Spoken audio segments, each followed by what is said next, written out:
रक्षाबंधन का त्यौहार मनाने के लिए एकत्रित हुए।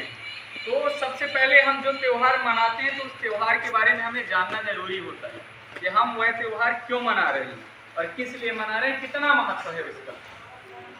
तो जैसे इसमें से किसी को मालूम है कि रक्षाबंधन का त्यौहार क्यों मनाया जाता है? केशव आप आ जाइए, आपको मालूम है ना, आ जाइए बताइए रक्षाबंधन का त्यौहार हम क्यों मनाते हैं। संक्षेप में बताएं, फिर इसके बाद हम विस्तार में आपको बताएंगे। एक बार क्लैपिंग कर दीजिए केशव के लिए।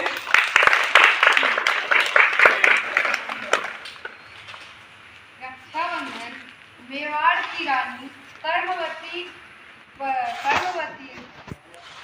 के जब पति मर गए तब उनके राज्य को घेर लिया गया था। तब उन्होंने हुमायूं को राखी भेजी और उसमें पत्र भी लिखा और कहा कि हे भैया, मैं ये साड़ी का मतलब टुकड़ा आपको भेज रही हूँ। तब उन्होंने कहा कि अब मेवाड़ की रक्षा मेरी रक्षा है और उन्होंने उस राखी को पहन लिया। Thank you. तो उसी दिन से ऐसा माना जाता है तो दिन क्या था, वो सावन मास का पूर्णिमा की तिथि थी, ठीक है ना। ऐसी मान्यताएं हैं। तो अब हम लोग थोड़ा सा समझते हैं प्रारंभिक दौरान से, जैसे सतयुग से समझते हैं अपन कि यह रक्षाबंधन का त्यौहार कैसे और किस प्रकार से प्रारंभ हुआ। तो इसके लिए कई सारी मान्यताएं हैं। रक्षाबंधन के त्यौहार को शुरू होने की कई सारी मान्यताएं हैं, जिनमें से हम कुछ मान्यताओं को जानेंगे। जैसे यह माना जाता है कि प्राचीन समय में राजा बलि के बारे में आप लोग सब कोई जानते थे, महादानी थे, ठीक है। तो एक बार भगवान विष्णु क्या करते हैं, राजा बलि यज्ञ करते हैं। तो यज्ञ के पश्चात भगवान विष्णु आते हैं राजा बलि के पास और राजा बलि से कहते हैं कि हे दानवीर, हमें कुछ दान चाहिए। तो राजा बलि क्या कहते हैं कि विप्रवर, आपको जो मांगना है आप मांग लीजिए। राजा बलि भगवान विष्णु से, भगवान विष्णु किसका अवतार लेकर आते हैं? वामन का अवतार लेकर आते हैं भिक्षा मांगने राजा बलि से, ठीक है। और राजा बलि क्या सोचता है कि एक भिक्षुक है, साधारण भिक्षुक है। तो जब राजा बलि वामन अवतार यानी भगवान विष्णु से कहते हैं कि आपको जो मांगना है आप मांग लीजिए, तो भगवान विष्णु क्या करते हैं कि क्या कहते हैं कि हमको मात्र 3 पग चाहिए जमीन। हमको क्या चाहिए? 3 पग मात्र जमीन चाहिए अपने। तो राजा बलि ने क्या कहा, अरे मात्र 3 पग लेकर आप क्या करेंगे? 3 पग तो आपके किसी भी उपयोग के लायक भी नहीं, तो आप 3 पग क्या करेंगे? ठीक है। तो भगवान विष्णु क्या कहते हैं कि नहीं, मुझे 3 पग ही जमीन चाहिए। तो राजा बलि ने कहा जैसी आपकी इच्छा हो, आपकी जहां स्वेच्छा हो वहां की आप 3 पग की जमीन आप ले लीजिए।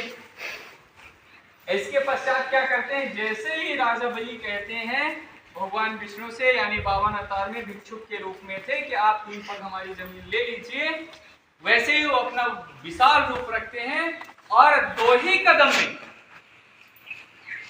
पूरी धरती और आकाश पाताल को नाप लेते हैं, मात्र 2 ही पग में,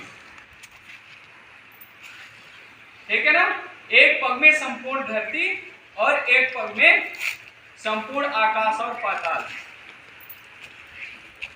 इसके पश्चात भगवान विष्णु जी क्या कहते हैं राजा बलि से, हे बलि, हे दानवीर बलि, आपने जो दान दिया हमें तो मात्र 2 पग है और हमने कितने पग मांगा था?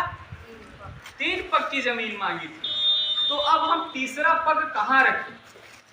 राजा बलि क्या कहते हैं, क्या कहते हैं, तीसरा पग आप हमारे सिर पर रख दीजिए। क्या करिए? तीसरा पग कहां रख दीजिए? हमारे सिर पर। तो इस प्रकार से भगवान विष्णु जी राजा बलि की संपूर्ण संपत्ति के साथ राजा बलि को भी अपना अपने अधिकार में ले लेती। इस दान से भगवान विष्णु जी राजा से बहुत प्रसन्न होते, बहुत प्रसन्न होते और क्या कहते हैं कि हे दानवीर राजा बलि, आपको जो मांगना हो मुझसे वरदान आप मांग लीजिए, हम आपको दे देंगे। तो राजा बलि भी चालाकी थे कि राजा है, राजा कोई सामान्य व्यक्ति तो होता नहीं है। राजा बलि ने क्या कहा कि प्रभु मुझे कुछ भी नहीं चाहिए, केवल इतना चाहिए कि जहां मैं रहूं वहां मेरी आंखों के सामने आप रहे। ये तो बहुत बड़ी बात हो जाती है, ना कुछ मांग के सब कुछ ले लिया गया। अब बताइए भगवान विष्णु ही जिसके पहरेदार रहेंगे उसको किस चीज की कमी, उसको क्या चाहिए? तो राजा बलि क्या मांग लेते हैं, हे प्रभु मैं जहां रहूं मेरी आंखों के सामने आप रहे। अब इस प्रकार से भगवान विष्णु भी बंधक बन जाते हैं। क्या हो जाते हैं? बंधक बन जाते हैं और वही राजा बलि यानी पाताल लोक में ही निवास करने लगते हैं। जब यह बात माता लक्ष्मी जी को पता चलती है कि हमारे प्रभु तो राजा बलि के द्वार पर पहरेदार हैं, क्या हमारे प्रभु तो राजा बलि के द्वार पर पहरेदार हैं, तो माता लक्ष्मी क्या विचार करती हैं, नारद जी क्या सुझाव देते हैं कि आप जाएं एक रक्षा सूत्र लेकर राजा बलि के पास और आप राजा बलि को अपना भाई समझकर यदि ये रक्षा सूत्र उनके हाथ पर बांधेंगे और आप जो भी राजा बलि से मांगेंगे आपको प्राप्त हो जाएगा। माता लक्ष्मी जी सामान्य रूप रखकर आती हैं राजा बलि के पास, ठीक है ना। राजा बलि के पास आती हैं, वह रक्षा सूत्र राजा बलि के हाथों पर बांधती हैं। तो राजा बलि क्या कहते हैं, ये बहन हमारे पास तो आपको कुछ देने के लिए है ही नहीं, क्योंकि इसके पूर्व ही भगवान विष्णु जी ने संपूर्ण हमारी संपत्ति धरती आकाश पाताल सब कुछ प्राप्त कर चुके हैं, मैं आपको क्या दूं। माता लक्ष्मी जी कहते हैं किससे, राजा बलि जी कहते हैं किससे, माता लक्ष्मी जी माता लक्ष्मी जी से। तो लक्ष्मी जी क्या कहती है राजा बलि से कि भाई हमको कुछ भी नहीं चाहिए, हमको कुछ भी नहीं चाहिए, जो आपके द्वार के बाहर आपके पहरेदार खड़े हैं आप उनको मेरे साथ भेज दीजिए बस। इसके पश्चात वो अपने लक्ष्मी के रूप में आ जाती हैं। राजा बलि इस बात को समझ जाते हैं और इसके पश्चात राजा बलि उस रक्षा सूत्र की बदौलत भगवान विष्णु को माता लक्ष्मी के साथ भेज देते हैं, यानी सुपुर्द कर देते हैं, प्रदान कर देते हैं, या उस रक्षा सूत्र के बदले माता लक्ष्मी को अपने पति से की प्राप्त होती है, भगवान विष्णु की प्राप्ति होती है। ऐसा माना जाता है कि वह दिवस जिस दिन भगवान विष्णु लक्ष्मी जी यानी माता लक्ष्मी जी राजा बलि को रक्षा सूत्र बांधकर भगवान विष्णु को प्राप्ति की थी, वह दिन कौन सी थी, सावन की पूर्णिमा तिथि थी। उसी प्रकार से प्रत्येक वर्ष सावन के पूर्णिमा तिथि को ही रक्षाबंधन मनाया जाता है। कब मनाया जाता है प्रत्येक वर्ष? सावन के पूर्णिमा तिथि में, ठीक है। इसके पश्चात भगवान विष्णु क्या कहते हैं कि आपके इस कार्य से हम बहुत प्रसन्न हुए, इसलिए हम यह वादा करते हैं कि 4 मास हम इस पाताल लोक पर निवास करेंगे। उसी को हम लोग क्या कहते हैं, चतुर्मासा भी कहा जाता है, ठीक है। एक यह कहानी है, एक मध्य भारत की कहानी आपको बताते हैं, मध्यकाल भारत की कहानी बताते हैं। चित्तौड़ मध्यकालीन दौरान एक बहुत बड़ा बहुत शक्तिशाली साम्राज्य था, जिसमें शक्तिशाली शासक ही शासक करते थे। राणा सांगा थे, राणा सांगा की पत्नी कौन थी, कर्णावती थी।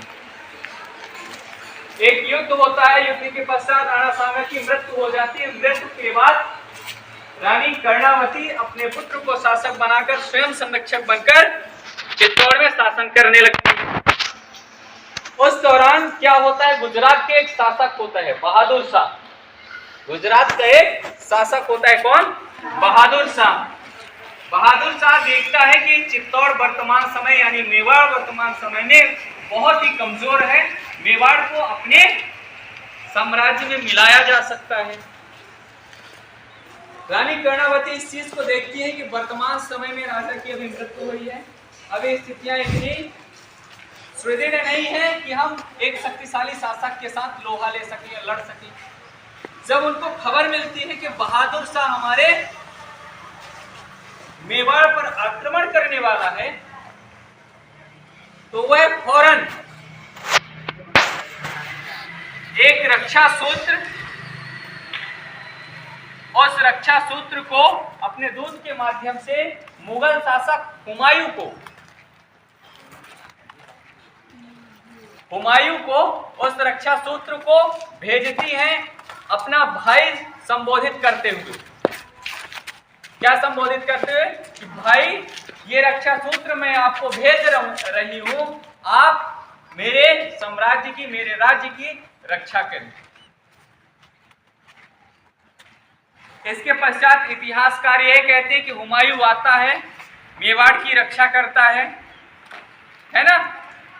लेकिन इसके कुछ आलोचनाएं हैं, आलोचनाओं को भी हम समझेंगे, है ना। इसके पश्चात हुमायूं आता है, मेवाड़ की सुरक्षा करता है रानी कर्णावती की, इसीलिए इस दिन को भी हम क्या मानते हैं, रक्षाबंधन के रूप में उस दिवस को मनाते हैं।